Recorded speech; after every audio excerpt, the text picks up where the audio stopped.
Kalian sedang batuk dan bersin? Tahukah kalian di saat sedang batuk ataupun bersin, terjadi pelepasan virus dan bakteri yang berasal dari pernapasan, baik melalui udara maupun cairan dari dalam tubuh kita yang dapat menular pada orang lain.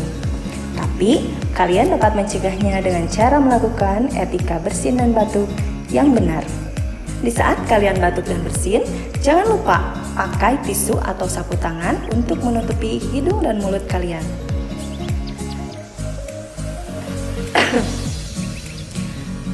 Buanglah tisu ke tempat sampah setelah digunakan. Jika kalian tidak mempunyai tisu atau sapu tangan, kalian bisa menggunakan lengan bagian dalam kalian seperti ini.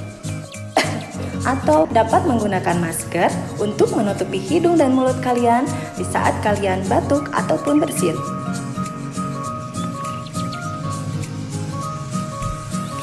Segeralah cuci tangan di air yang mengalir dan menggunakan sabun. Ingat, jangan membuang ludah ataupun dahak di sembarang tempat. Nah, jika kalian melakukan etika bersin dan batuk yang benar, berarti kalian ikut mengendalikan infeksi di sekitar kita. Terima kasih.